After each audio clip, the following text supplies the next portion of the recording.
Selamat berjumpa kembali dalam khotbah singkat melalui YouTube dan media sosial lainnya. Kali ini masih bertemakan rahasia orang beriman bagian kedua. Terdiri atas 3 topik. Yang pertama, hukum ikat dan lepas. Yang kedua, hukum tabur dan tuai. Yang ketiga, melayani, bukan dilayani. Bagian yang pertama, rahasia orang beriman, hukum ikat dan lepas. Dalam kehidupan kita sehari-hari, kita menghadapi berbagai problema kehidupan. Baik mereka yang bersekolah atau kuliah, dengan problema pendidikannya, yang sudah bekerja mengalami berbagai tekanan pekerjaan berupa pencapaian target yang ditentukan, maupun bagi mereka yang memasuki dunia pelayanan pekerjaan Tuhan dengan adanya berbagai tekanan, aturan gereja, norma yang berlaku di masyarakat, dan lain sebagainya. Namun saya percaya justru dengan problema-problema yang dijumpai akan membuat kita semakin tekun melakukan aktivitas tersebut. Jika kejadian-kejadian tersebut di atas membuat Anda kewalahan, bahkan kesulitan di dalam menjalankannya, di sisi lain Anda mencoba untuk mengatasi, namun tetap tidak memberikan solusi yang terbaik. Tiba saatnya kita sebagai orang percaya mempraktekkan hukum ikat dan lepas yang diajarkan oleh Tuhan Yesus. Hukum ikat dan lepas dikatakan oleh Tuhan Yesus kepada Simon Petrus pada waktu menjawab pertanyaan Yesus, "Apa katamu, siapakah aku ini?" Di dalam Matius 16 ayat 15. Simon Petrus menjawab, "Engkau adalah Mesias, anak Allah yang hidup."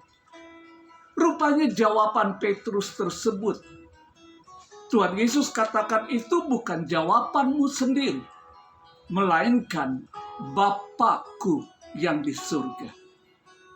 Selanjutnya Tuhan Yesus berkata, "Kepadamu Petrus akan kuberikan kunci kerajaan surga. Apa yang kamu ikat di dunia ini akan terikat di surga. Dan apa yang kamu lepaskan di dunia ini akan terlepas di surga." Pada bagian lain, Tuhan Yesus mengatakan hal yang sama kepada murid-muridnya sehubungan dengan pelayanan yang dilakukan terhadap sesama manusia yang berdosa.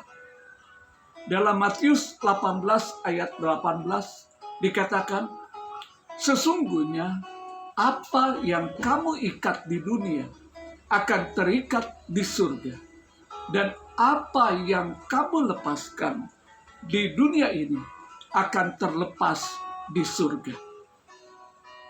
Lalu apa yang dimaksud dengan kata ikat dan lepas dalam kehidupan orang beriman?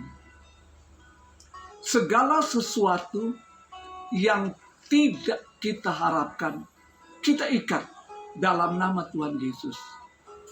Seperti kecemasan, mara bahaya, kekerasan hati, sakit penyakit, dan lain sebagainya. Apabila kita ikat, maka semuanya itu akan terikat dan tidak akan terjadi. Artinya, tidak akan menimpa kita sebagai orang yang percaya.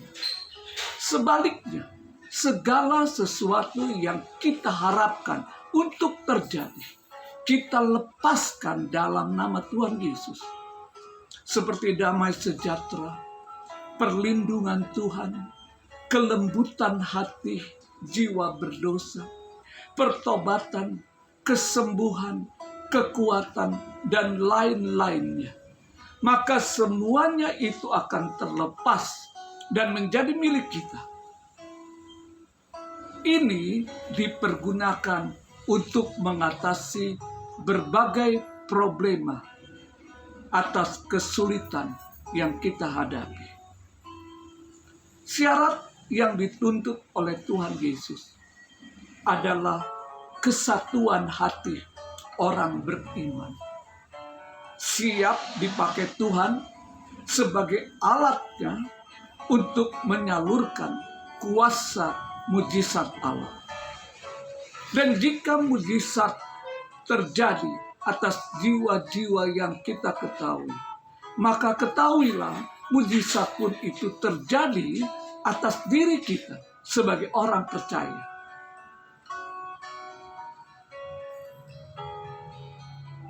Jika kita tahu cara menggunakannya atau mempraktekkan, maka kita sebagai orang percaya sepertinya membuka pintu kerajaan Allah turun atas kita dan jiwa orang yang berdosa. Untuk memperkuat pelayanan yang Tuhan percayakan kepada kita, libatkan orang terdekat Anda, suami atau istri bagi yang sudah menikah, sahabat dalam pelayanan maupun orang percaya lainnya. Lalu apa yang dimaksud dengan kata ikat dan lepas dalam kehidupan kita orang percaya?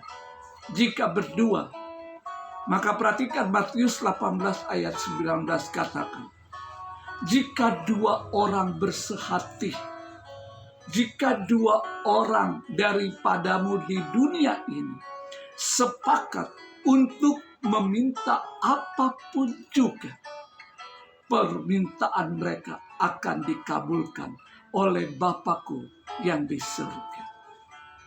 Jika lebih dari dua orang, perhatikan Matius 18 ayat 20. Sebab di mana ada dua atau tiga orang berkumpul dalam namaku, di situ aku ada di tengah-tengah mereka. Jika Tuhan Yesus hadir, maka Dia tidak pernah hadir tanpa hampa tangan. Mujizat terjadi, pertolongan menjadi bagian kita. Terpujilah nama Tuhan Yesus kekal selamanya. Haleluya.